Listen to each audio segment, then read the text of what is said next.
You mentioned Philly a couple times, obviously, from your playing days. And I just think, Howie Roseman keeps on kind of figuring out how to I put things on the credit card if that's necessary, to kick things down the road or not at all. I honestly, I'm not a capologist, but I just bring it up that Hurts, Brown, Devontae Smith, and Saquon Barkley all together on the cap is $11 million less of a cap hit collectively than Daniel Jones is by himself on the Giants cap.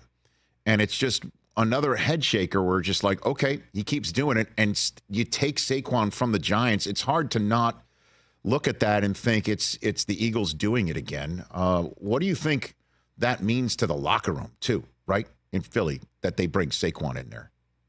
Chris? I think it's great. I've always been a huge fan of Saquon. We played them my rookie year, and I ended up on the wrong end of a screen that went for like 65 yards, and I was chasing behind Saquon. And I felt like it was in an EA Sports video game. Like I'm watching all my teammates just falling by the wayside. Like I'm watching him just juke everybody out of their shoes, and I can't figure out what angle to run. I just remember thinking, this guy is so special. And when you watched him over the last couple of years in New York, you can't help but think, man, like we waste talent in the NFL all the time. And a lot of times you don't see guys get that second destination or that second opportunity, especially a running back in his prime, right? Who's had injuries. Like it's time to throw him a lifesaver, like right now. And Philly is that lifeboat where he can hop on and he's going to be playing in front of a line, or behind a line rather, that's just far and away better than probably what he's used to. There's going to be more space for him to operate. There's going to be more playmakers outside. The passing game, if they can get it back on track, is going to be better than what he's accustomed to.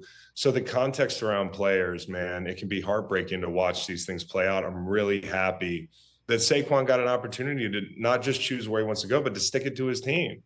That's fun, dude. It's like the Aaron Jones situation. Yeah. It's a business both ways now. And if these teams don't like it, then pay guys. And now you're going to have to see this guy with 40-inch quads twice a year. And I cannot wait to see him take it out on the Giants. And for anybody like Tiki, who I like Tiki's a Virginia guy, but I disagree with him. I mean, it's his opinion. It's not like an argument. But I've always been against that kind of thing, because when Jason Peters was with the Eagles and then he went to play for the Cowboys, and you heard Eagles fans say, hey, he's dead to me, I thought that was wrong.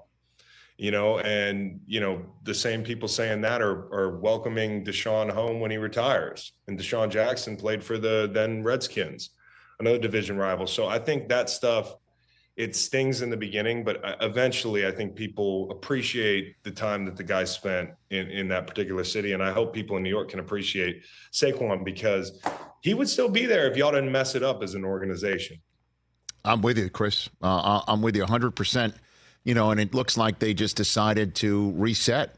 That's what you do, is you get rid of players who are expensive at what you consider skilled positions that you don't need when you're totally burning it down to the ground and starting up again with a new quarterback. That's what it looks like for me in New York. And you hit the line. They go ahead and they sign 2 offensive linemen and get Brian Burns, who's, as you know, fantastic. It looks like they're going to try and win games 7-6 right now. Yeah. Well, I don't know, man. I could see them drafting a quarterback. Yeah, sure. Them, like that. But if they're going to draft a quarterback, they probably believe that guy's special. Now, I'm not going to say I know for sure who it's going to be, but I think if they can hit on a sort of special or a good solid talent at quarterback, like these things can turn around quicker than you think. Obviously I like their edge rushers. I think Kayvon's figuring things out. He had a really good year and people didn't pay a lot of attention to him because he was on a bad team. And then Burns on the edge and Lawrence. And then I think they added Devin Singletary, who I think is one of the most underrated players in the league. Catch the Rich Eisen Show every single day on the Roku channel, 12 to 3 Eastern, for free.